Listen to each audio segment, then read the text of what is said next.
নমস্কার।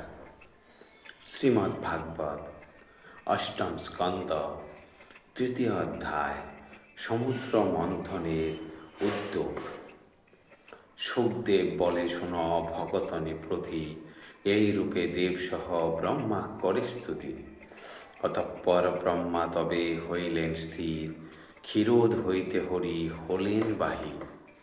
অপরূপ রূপ মরি বর্ণনে না যায়, সহস্র বাল্যক পাল প্রভা পদে শোভা পায়।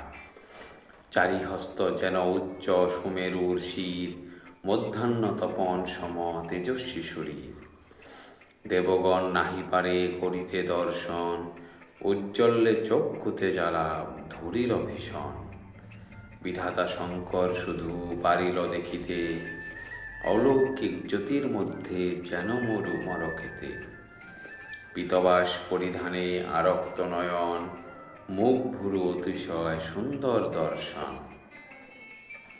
মস্তকে কিরীট শোভে রত্নমণিময়, হস্তেতে কেউর কর্ণে কুণ্ডল শোভয়। বনমালা কাঞ্চিদাম কৌস্তভবলয়, হার ও নূপুর দেহে সুশোভিত রয়। এই রূপ দেখি দেব ব্রহ্মা ও শঙ্কর, সাষ্টাঙ্গে করিল নতি তাহার গোচর। হেন রূপে হরি সবে দিল দর্শন, তুষ্ট হল ব্রহ্মা রুদ্র আদি দেবগণ। দেবগণে তুষ্ট করি কহে লক্ষ্মীপতি, দেবগণ শুনে সবে আমার ভারতী। যতদিন বলবীর্য না হবে সাধন, তবে দৈত্য সহ সন্ধি করহ স্থাপন। কার্য সিদ্ধি লাগি যত বুদ্ধিমানগণ, শত্রু সহ সন্ধি করে নহে অকারণ। কাল বসে তেজ সব হইয়াছে ক্ষীণ, অসুর সাহায্য লও বুঝি সমীচীন। শুক্রাচার্য বরলোভী দানবের দল, প্রত্যেকে নিজ অঙ্গে ধরে মহাবল। তাহাদের সহ মিলি যত দেবগণ, একত্র করহ সবে সমুদ্র মন্থন। মন্থনের দণ্ড কর পর্বত মন্দরে, বাসুকিরে রজ্জু সবে করহ সত্তরে।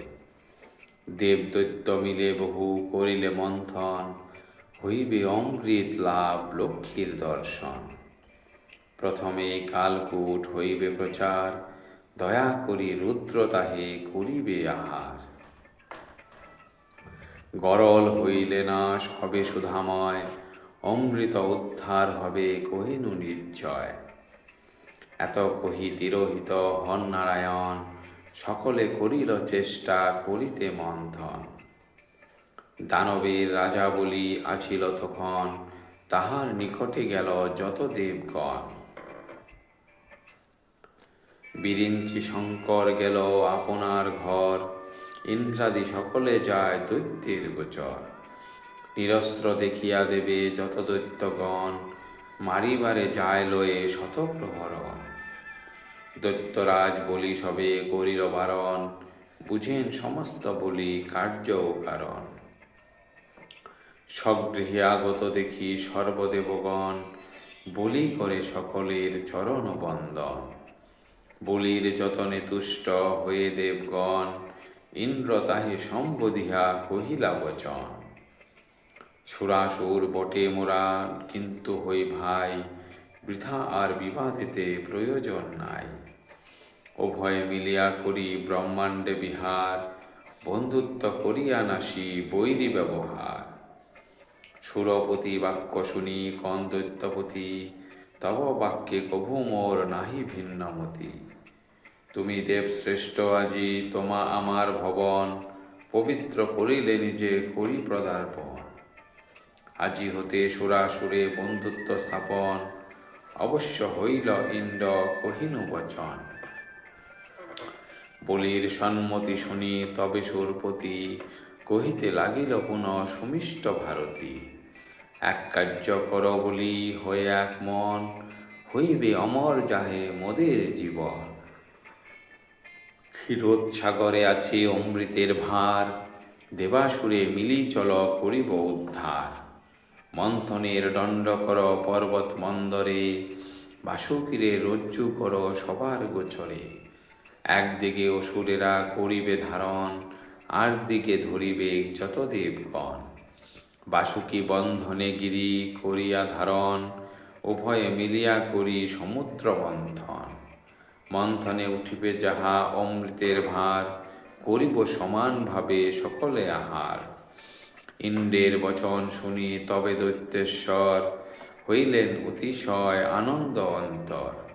সম্বর অরিষ্ট নেমি যত দৈত্য চয়, সুসঙ্গত বলি সবে ভাবিল নিশ্চয়।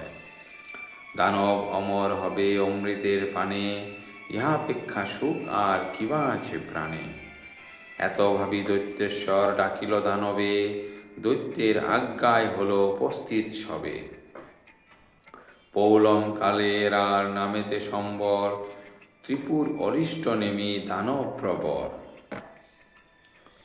আর যত দীর্ঘকায় দানবের দল, একে একে প্রবেশিল পূর্ণ সভাস্থল।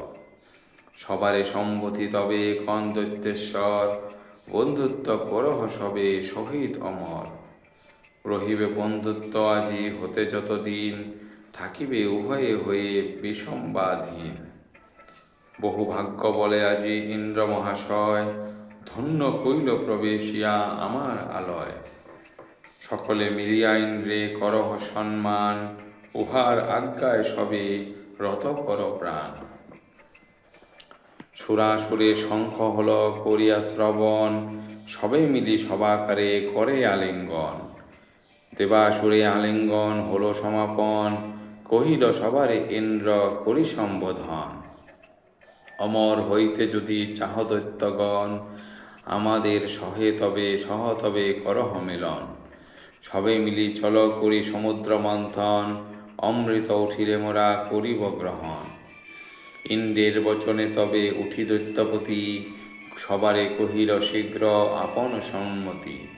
দৈত্যগণে সম্বোধিয়া তবে দৈত্যেশ্বর, সমুদ্র মন্থনে যান ক্ষীরোদসাগর।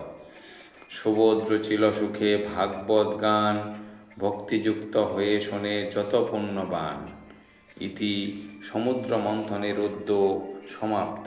ধন্যবাদ।